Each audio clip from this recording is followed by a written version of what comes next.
Estamos aquí en un capítulo nuevo de esta experiencia que queremos hacer desde Entre Mates y Nota al Pie. La idea es generar nuevos debates a partir de situaciones que van ocurriendo con respecto a los medios de comunicación, a las nuevas problemáticas que hay a nivel de las tecnologías y otros temas. Para eso hemos convocado en esta oportunidad a Irina Sternik, quien es comunicadora social, y a Sebastián Lacunza, quien también es otro periodista también del medio, los dos muy especializados. La justicia brasilera le pidió a la red social X que diera los nombres de algunas cuentas que estaban involucradas en el intento de golpe de Estado cuando tenía que asumir Lula este nuevo mandato, y que Bolsonaro no reconocía haber perdido las elecciones, hicieron un intento de golpe de Estado y fogonearon esa situación anómala en el país vecino.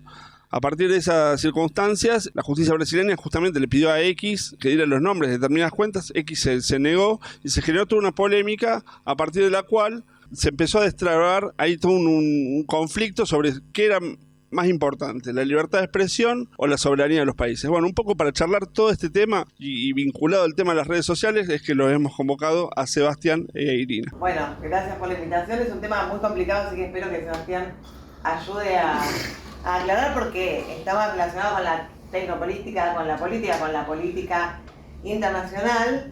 Lo que tengo entendido también es que habían pedido que se bloqueen esas cuentas y que es un factor común que viene teniendo a Twitter de protagonista cuando era Twitter y cuando bloqueó la cuenta de Trump. Ahora que es de Elon Musk, que tiene una doble vara todo el tiempo, a veces bloquea. De hecho, acaba de bloquear la cuenta de un periodista que publicó supuestamente información privada sobre el candidato a vicepresidente de Donald Trump. En este caso sí lo bloqueó, pero antes le parecía mal.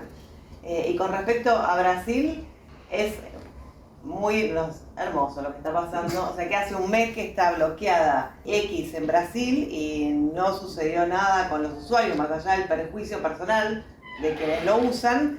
Si no paga, no van a recuperar los brasileños las cuentas, porque tiene que pagar. Ya son 5 millones de dólares, porque cada vez le pone más multas y más multas, y además le bloqueó las cuentas de Starlink, que es la otra empresa. Y finalmente, bueno, tuvo que dar el brazo a torcer Elon Musk, que es uno de los pocos casos y países a donde le dicen cumplir la ley o no tenés más red social. Interesante las puntas que marcaba Irina.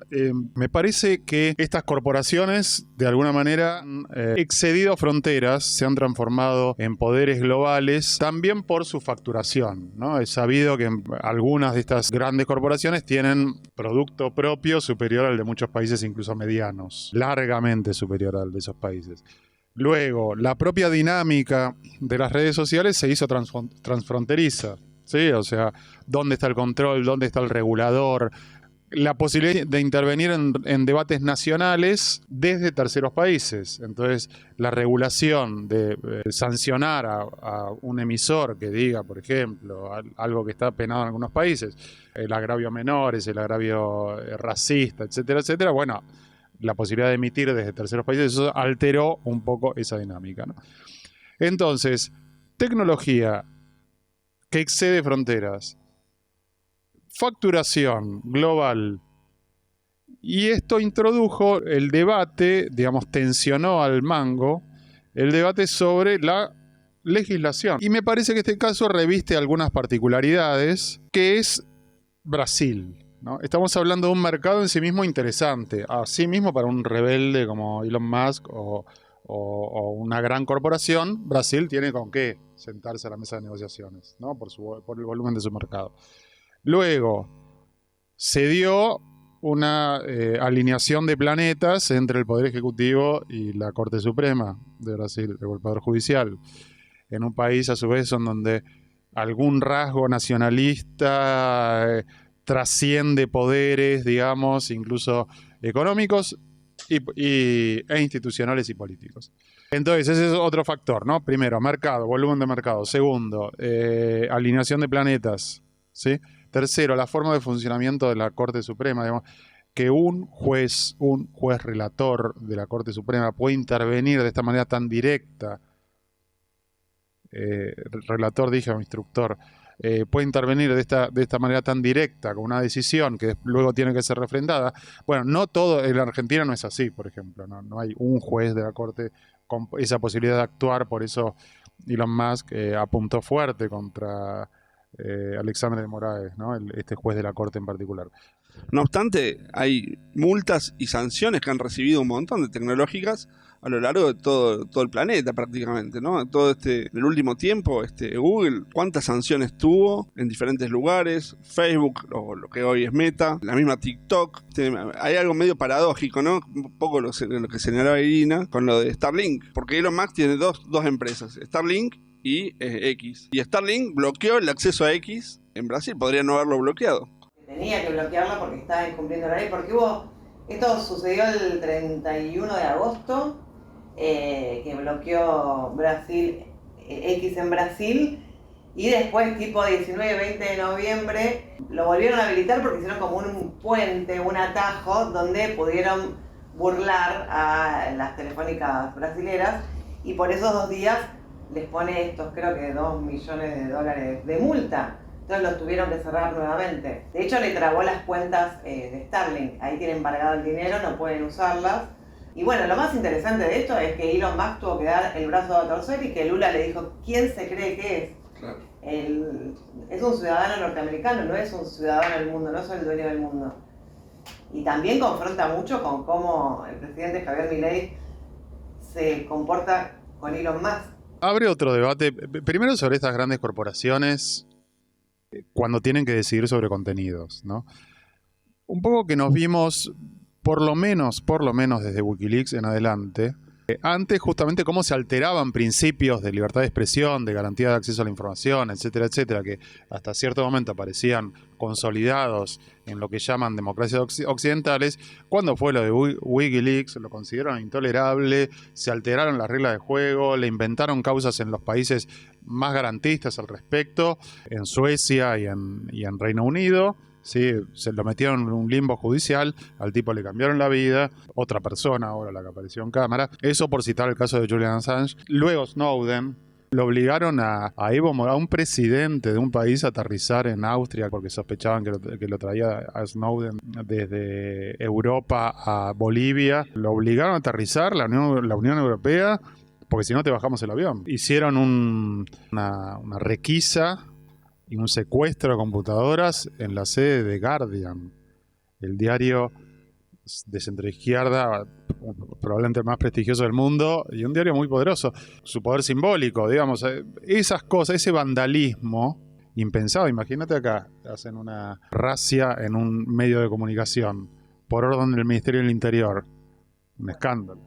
Pero vos fíjate que con un autoritario de esta calaña, hasta ahora no lo hizo. O sea, por ahora se mantiene en el nivel del insulto y en cierta coerción. El sistema de información global dio paso sobre la libertad de expresión, alteró seguridades sobre la libertad de expresión, en las que también tenemos que mencionar lo de TikTok en Estados Unidos, la forma en que levantaron países nuevamente, que tienen un sistema consolidado de libre expresión desde hace décadas, como Alemania, que levantó a todos los medios rusos, más allá de la calificación que podemos tener sobre los medios rusos, dijeron, se van, dejan de emitirlo, levantan de la grilla, porque lo decide un gobierno, ¿sí? Y sumamos también lo que hizo Twitter, desde mi punto de vista, desde la libertad de expresión con Trump. Lo siento mucho, me cae pésimo. Es un vándalo, es un tipo que altera la democracia, bordea el racismo todo el tiempo, agravia. Determinar que a un político se le anula la cuenta por X, ¿viste? Y después decir, bueno, pero a él sí le anulan y a otro no le anulan. Sí, no, lo otro me parece que es ir por el lado de cómo estas grandes empresas tecnológicas cada vez son más normales o más naturales para una cantidad de ciudadanía que se empieza a criar con estas empresas y que empieza a viajar por el mundo y por ahí tienen diferentes tipos de regulaciones. Entonces, ¿a dónde vamos con respecto a eso? Sobre todo, ahora un hecho concreto es el tema de la legislación sobre inteligencia artificial en la Unión Europea y que ha llevado a que los nuevos modelos de algunas empresas, como OpenAI u otros, salgan con determinado tipo de cualidades para la Unión Europea y determinado tipo de cualidades para otros lugares. Brasil, porque en Brasil, y acá de vuelta a Brasil, mirá que el protagonista Meta AI no está ahí porque no cumple con las reglamentaciones que son bastante parecidas a las que pide la Unión Europea y que nosotros nadie dice nada. Esto tiene que ver con, en Europa, la ley de servicios digitales y la ley de inteligencia artificial, pero que todavía no está operativa, y con que los usuarios tengan el derecho a no participar, primero saber que fueron conejitos de Indias y que todo su contenido fue usado para entrenar la inteligencia artificial, porque primero lo usaron y después lanzan el producto ya habiendo usado todas las publicaciones públicas para entrenar. En Argentina no tenemos la posibilidad de decir que no queremos que usen nuestras publicaciones, nada, no hay un botón. En España hay un botón, pero por las dudas no está la herramienta ahí.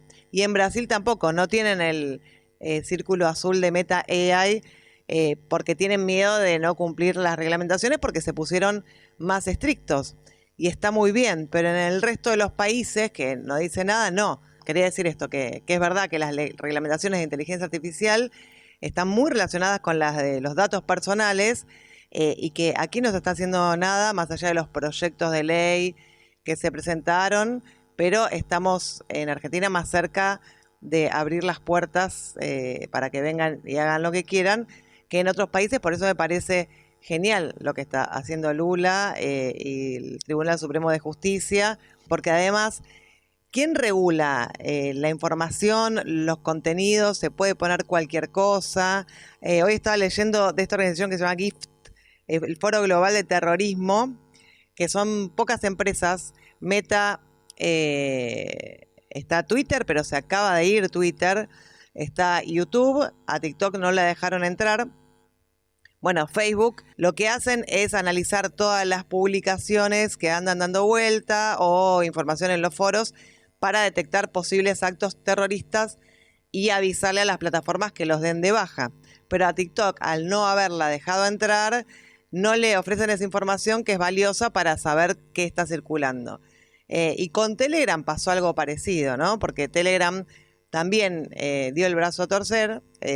Pavel Durov ahora dijo que iba a entregar a la justicia la información, pero más allá de entregar los nombres, me parece importante bloquear las cuentas que divulgan información que pone en riesgo la democracia o que difunde material pedófilo, que eso también pasa, y pasa en Twitter también. A ver, sí es importante tomar una serie de recaudos centrales sobre, por ejemplo, la identidad de los emisores, el tema de las cuentas anónimas, la pornografía infantil, la promoción de diferentes ilícitos, y que los estados tengan poder de bloqueo, de sanción. Entonces, en ese punto es importante. Ahora, ¿cómo se lo instrumenta? Yo creo que tenemos que, primero, pensar también con los cambios, giros copernicanos que está habiendo en la política global, que se pasa de, digamos, ahora Estados Unidos va a elegir entre, más allá de todo lo que tiene Estados Unidos en cuanto a estabilidad de su política, ¿no? Pero va a elegir entre una dirigente que podríamos decir progre dentro del Partido Demócrata o un ultraderechista. En Argentina el giro fue importantísimo. En Brasil podría estar Bolsonaro perfectamente. Digo, no está Bolsonaro gobernando el país por menos de un punto porcentual, etcétera, etcétera, etcétera, en España. Entonces, ¿qué hubiera pasado si era Bolsonaro el que decía que se tenía que cerrar Twitter? O si es Trump. Es problemático. Tenemos que pensar siempre qué pasa con la herramienta que nos puede parecer bien, que nos cae bien, porque de alguna manera bloquea un discurso de odio, si está en manos de los perpetradores del odio. Con el poder que tienen estas corporaciones, el día de mañana, como decía anteriormente, insisto, el tema de los medios rusos, ¿se acuerdan que habían hasta estigmatizado a los periodistas? Bueno, horror. Y a su vez, digamos, había un país en guerra en Europa Y la función de los medios rusos en Europa es distinta a la función de los medios rusos en América Latina. En América Latina los medios rusos de alguna manera hasta proveen información alternativa interesante, que a veces no sale por determinados medios. Entonces, que algunos se pongan a decir, este sí, este no, me parece problemático. Y ojo con los convenios con las corporaciones. Ojo con la intervención de Facebook y demás, de Google, contra las fake news, contra las noticias, contenidos de odio. Yo no estoy tan seguro de que yo voy a coincidir con lo que el dueño de Facebook crea que es un contenido de odio. Tanto Facebook como Google eran grandes financiadores de medios de comunicación, con fondeos, con apoyos a diferentes medios, con Google Initiative. Facebook ya cerró toda esa etapa, no quiere saber nada con los medios de comunicación, y Google también está en retirada, así que tampoco quiere ser más parte de estas organizaciones de chequeo. Sí, queda algo, pero son cada vez más bajos los medios porque no les interesan los medios de comunicación y porque también estamos en la etapa final de lo que conocemos del motor de búsqueda, ¿no?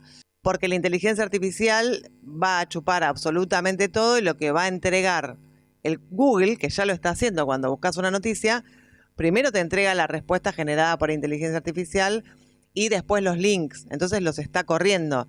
Y sucedió también en Facebook, que no muestra más noticias, y está pasando en Instagram, que lo dijo el otro día Mark Zuckerberg en la presentación de lo nuevo de Meta, que bueno, que no les interesa el contenido político y arman el feed no cronológico, siempre priorizan el feed algorítmico, que te muestra lo que a ellos les interesa para venderte publicidad según tus gustos. Entonces los medios ya casi no tienen lugar y se están asociando con empresas de inteligencia artificial para, bueno, está bien, yo te doy mis datos, pero entonces vos me das la herramienta y hacemos algo en conjunto. Esto pasa con algunos medios, otros como el New York Times está en juicio, está todo muy caldeado, ¿no? No sabemos para dónde va a ir, pero sí sé que estas dos plataformas no quieren poner más plata en los medios y es lo que dijo Mark Zuckerberg el otro día. No sé por qué debería pagarle a los medios de comunicación por sus noticias si ellos me necesitan a mí. ¿Cómo vemos esto de la cuestión algorítmica? ¿Vamos a ir a un mundo donde cada uno haya realidades paralelas para cada uno en función de sus preferencias personales? ¿Cómo lo ven eso? Sí, que incluso mediante esa vía existe la posibilidad de borrar emisores, de borrar emisores, de borrar contenidos, de excluir a ciudadanías digitales. Ya hace rato, ¿no? Que desde que Facebook borraba los videos, ¿recuerdan de la revista Cítrica cuando que creo que solo publicaba en Facebook hace unos cuantos años, unos 6, 7 años, y publicaba la brutalidad policial contra senegaleses en Buenos Aires. Y siempre lo borraban. Y era el único medio que le daba difusión a eso, a esa brutalidad. Y lo borraban con la supuesta excusa de la denuncia. O sea, como ya había entrado la moda de que nos tenemos que autorregular porque no se pueden hacer barbaridades.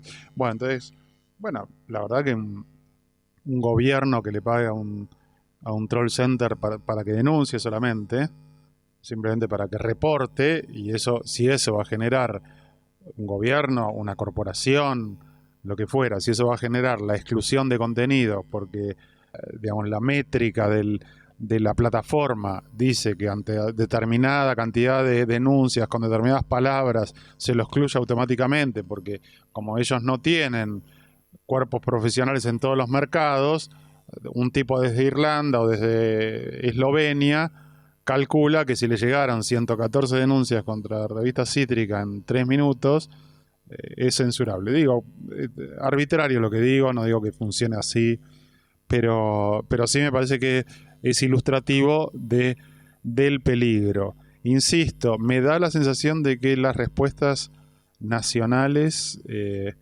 primero son inestables por los vaivenes de la política que estamos viendo. En Argentina está en disputa el concepto de justicia social, el concepto de que en el barco estamos todos.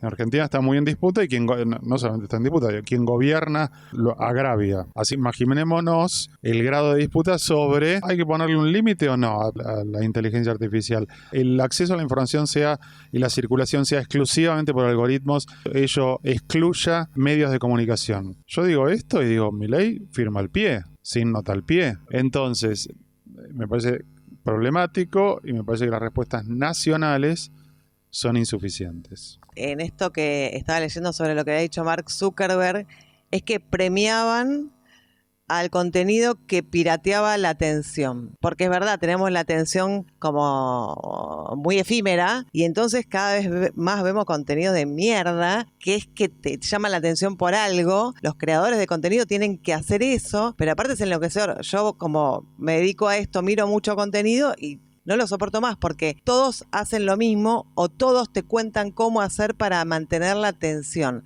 Que básicamente hoy en redes sociales es hacer varios planos de una persona haciendo diferentes cosas, maquillándote, lavándote los dientes y hablando. ¿Qué estamos consumiendo?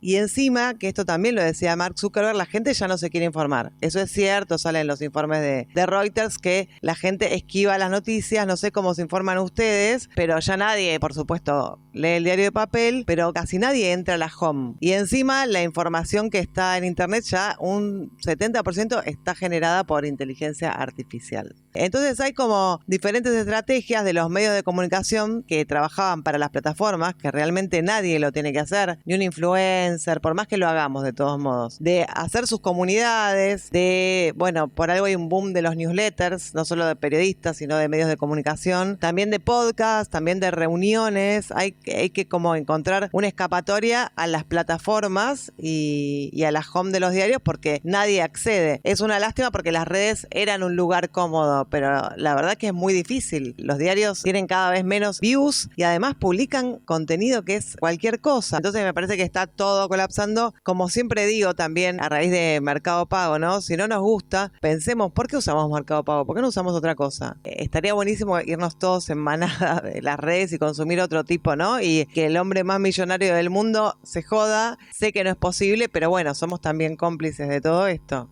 A través de eso te surgen también otras inquietudes sobre si desarrollar o no herramientas propias de cada uno de los países. Porque en alguna medida, entre las grandes tecnológicas o grandes redes sociales, yo que sé, Google, con YouTube, Meta con Instagram, con WhatsApp, con Facebook, la mayoría son norteamericanas las que consumimos acá. Y por ahí países como China, que desarrolló sus propias herramientas, un país que venía del tercer mundo prácticamente, pero puso su acento en desarrollar sus propias herramientas, genera algún nivel de autonomía a la hora de tener su propio tipo de comunicación. Porque en un punto, o sea, es peligroso que te suspendan X o que te suspendan WhatsApp o diferentes herramientas que utilizamos como si fuera Entel antes, ¿no es cierto? Privadas y son empresas privadas de afuera, que un día se pueden cansar y decir así como Elon Musk compró X y pueden agarrar y decir más si yo la cierro o la limito para tal cosa y casi te quedas pataleando en el aire. ¿Cómo se imaginan que puede ser la búsqueda de determinadas herramientas pero nacionales o regionales con otro tipo de países? Muy complicado. Estamos hablando del país que probablemente tuvo la mayor agencia de noticias de América Latina.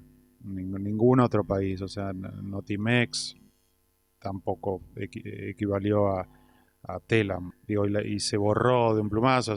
Fue una agencia que tuvo sus problemas de conducción a lo largo de la historia, etcétera, etcétera. Si no se pudo eso, a mí me da la sensación de que el desarrollo de herramientas, por ahí eso es un momento particular y todo lo que decimos ahora puede estar sesgado por un topo que ama destruir al Estado desde adentro. Entonces, como esa persona está en la Casa Rosada, cualquier cosa que parezca un proyecto, si vos me preguntás, yo digo, sí, bienvenido, uno regional, que sea sustentable, ¿no? Porque se hicieron durante la ola de gobiernos de centro izquierda en América Latina algunas cosas regionales, pero muchas no fueron sustentables, pues se hicieron con mucho criterio partidista, con poca visión de futuro, digamos, muy atadas a la coyuntura, muy personalistas, etcétera, etcétera. Entonces yo diría, sí, me parece fundamental, me parece que vamos a tender a ver este tipo de conflictos. Maduro también, hace poco dijo se va tal, se va cual, ¿sí? Y bueno, entonces allí habrá un forcejeo. creo, ¿no? De un poco lo que decía al principio. Brasil es Brasil y pudo por lo menos discutir.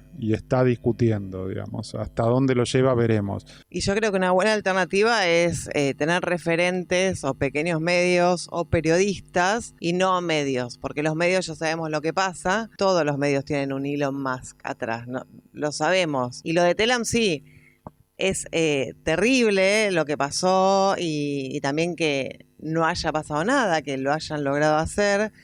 Sin embargo, no murió. Lo que pasa es que ni siquiera se puede hablar de eso. Mirá hasta dónde llega la censura. Pero lo preocupante es que a raíz de eso, hoy, por ejemplo, un montón de provincias del interior escuchan la información de la ciudad de Buenos Aires. Y solamente le dejaron 2 horas a la mañana y 2 horas a la tarde para su información. Es muy de época de dictadura o de Handmaid's Tale lo que pasó con los medios. Entonces me parece que tenemos que, como lectores o como televidentes, aprender a buscar alternativas para informarnos, porque el algoritmo está totalmente viciado, es una burbuja, los medios muestran todos lo mismo, es el video viral del niño que no tiene que salir publicado, pero hay un montón de buenas experiencias. No sé si ustedes pagan algún medio, pero los que vale la pena pagar están buenos, uno se queda leyendo y busca y confía. Y hoy leí esta nota de este grupo antiterrorismo Wired,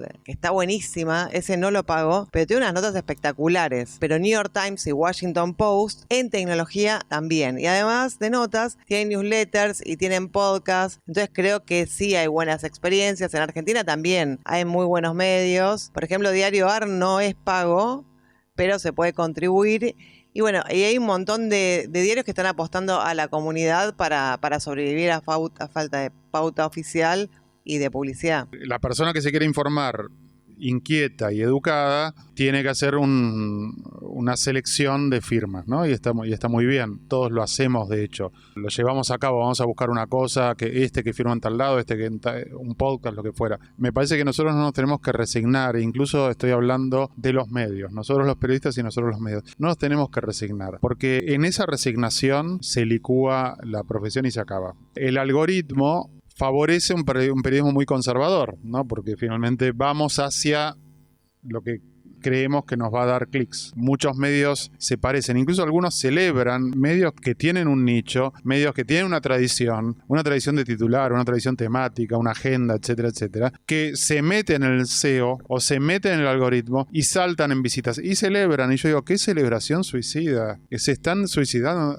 en este momento al haberse parecido, al haber perdido su especificidad de esa manera. Puede venir un gerente de comercial y te dice, bueno, pero mira, si yo por respetar la tradición tengo 10.000 clics y el día que me meto en el SEO tengo 50.000 clics, eso para mí es publicidad. O sea, me parece que esa discusión está. Yo quisiera ver si eso es así. Quisiera ver cómo es a largo plazo, porque algún medio puede pegar un salto, pero los algoritmos cambian.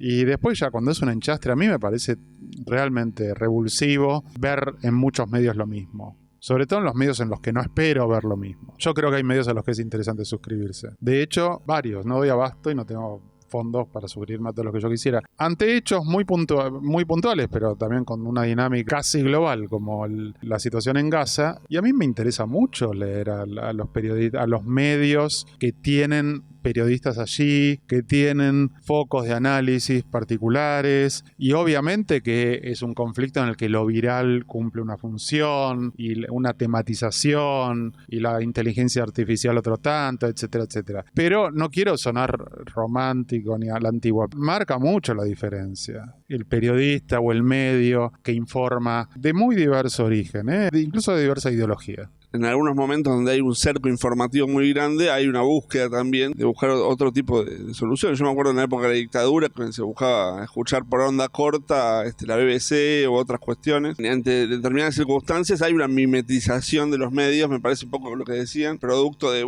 esto de ir hacia la masivización o hacia lo masivo, como ir hacia el sol, ¿no? O sea, una búsqueda de tener cada vez más cerca, y el problema es que en un punto te quemás. ¿Cómo se deberían sostener esos medios? O sea, porque lo difícil me parece es la sostenibilidad de los medios en un momento donde pesa mucho las redes sociales o los grandes entramados tecnológicos, empieza a colar lo de la inteligencia artificial y al mismo tiempo hay una degradación del periodismo y de una pauperización del periodismo, del periodista. ¿Cuál puede ser la alternativa para buscar una solución por ese lado? Y hay dos opciones, ¿no? Tener este muro de pago cerrado, como por ejemplo La Voz del Interior o Perfil, que tenés que pagar para leer, tratar de compensar la falta de publicidad con el aporte de los lectores. Lo que muchos medios no entienden es que le tenés que dar valor agregado. New York Times o Washington Post, que tiene unas notas espectaculares en algunas especialidades, ¿no? Como las que yo leo, sí lo pagás porque te aporta un montón y te da tranquilidad. Y por otro lado hay medios que lo tienen abierto, pero que te ofrecen ser parte de la comunidad. Desde Radio Ambulante, que es un podcast que nació en Colombia, lo compró la Radio Pública de Nueva York, tanto el tiempo, es verdad, mandando mails insistentemente que apoyes a la comunidad, porque si no, no van a llegar, pero tienen clubes de escucha por todo el mundo, donde uno puede ser parte, puede organizar en su casa cada capítulo que sale una reunión, hacen reuniones presenciales.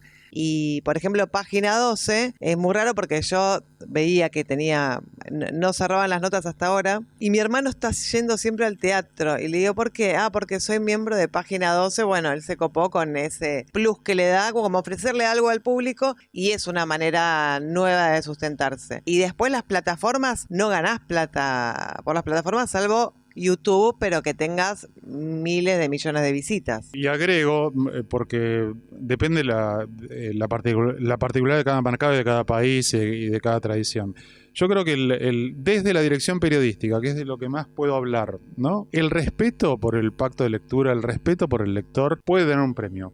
Y obviamente que el Times o el Post, primero, tienen calidad, tienen sus errores, etcétera, pero tienen calidad, tienen audiencia global, por lo cual la verdad que es un ejemplo muy específico, ¿no? Ahora, dos ejemplos. De un país mediano, europeo, España, el diario Es, en un sistema de medios muy volcado a la derecha, con una múltiple oferta de derecha, con un medio muy importante de centro-izquierda, pero con muchos tentáculos empresariales como Prisa, y los tipos dijeron, vamos por acá, no dan deportes, por ejemplo. Se largaron un momento de crisis de España, ganaban 2 mangos. Ellos, los periodistas, y España estaba en una crisis muy severa. Nos mantenemos acá, seguimos. Esta es nuestra agenda. No te voy a defraudar en esto.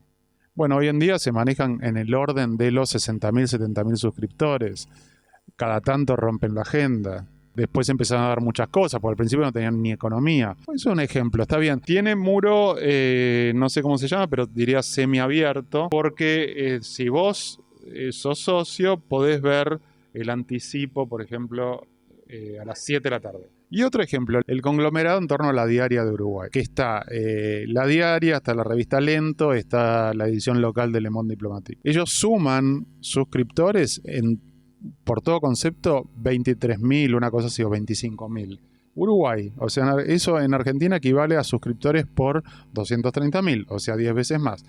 Miren lo que estamos pensando para un medio progresista a la uruguaya, digamos, más liberal de lo que sería un medio progresista argentino, que la página es un poco estática, que no me escuchen, pero digo, es una página que vos entrás y decís, muévanla, pero que me parece que el gran mérito que tiene es el respeto. Esta es nuestra propuesta. Vamos a ir por acá. Va a venir el algoritmo, va a venir el gerente de comercialización, va a venir el cambio político, va a venir... Nosotros nos vamos a quedar acá. Y le va bien. Y no estoy hablando del Times o del Post o incluso de lo que tiene el país como poder en el mundo de habla hispana y tantos otros, ¿no? Que son ahí vos decís, una elite de 10, 15 medios, que medio que tienen la vaca atada. Vamos más abajo.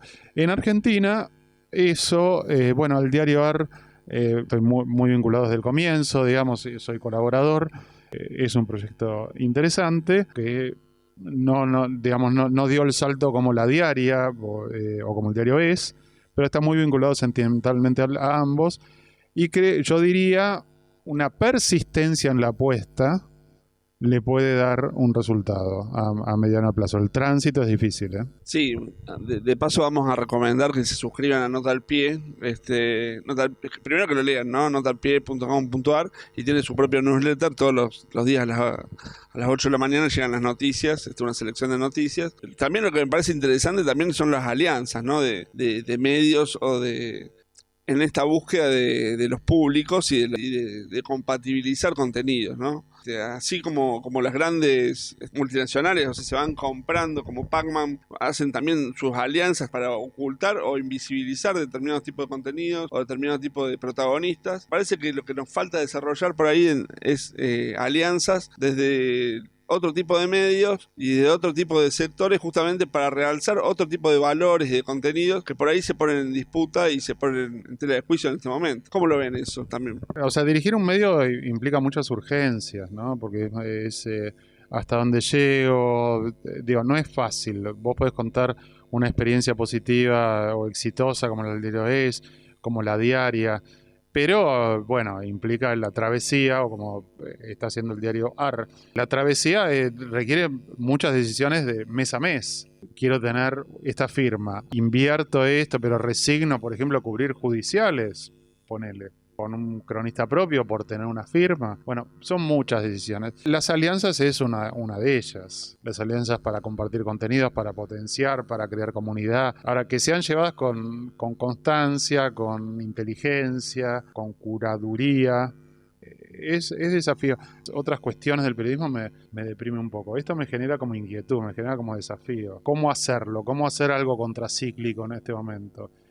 Yo me genera inquietud porque lo veo posible. Para cerrar, ¿quieren tirar algo más con respecto a esto? Y si no, básicamente agradecerles por ser parte de esta nueva experiencia, este capítulo, este número 0, que estamos largando acá con estos espacios diferentes de Entre Mates y desde Nota al Pie. No, muchas gracias por la invitación, un gusto grande. Y sé que tu apuesta, Santiago, es persistente, hablando de la persistencia, así que bueno, te conozco hace rato, sé que además venís planteando estos debates desde que te conozco, o sea, hace mucho tiempo. También es un poco contracíclico plantearlos, ¿no? Parar la pelota, así que bueno, muchas gracias por la invitación a todos los hacedores de Nota al Pie. Bueno, lo mismo, gracias. Me dejaste pensando en esto de las alianzas y es verdad que está bueno porque somos como muy estáticos, ¿no? Estaba pensando en Latinoamérica, en otros países, en medios argentinos que pudieran hacer algo con Uruguay o con proyectos de otras provincias del país. Y también me parece que está bueno juntarse, hablar en persona y estar cada vez más lejos, ¿no?, de la época de pandemia y no hablar siempre de los mismos temas también. En mi caso, inteligencia artificial, que es como una burbujita así, y me parece que esto es más representativo de lo que está pasando hoy. Bueno, gracias. Cerramos entonces y nos vemos en el próximo capítulo de esta versión de Entre Mates y de Nota al Pie.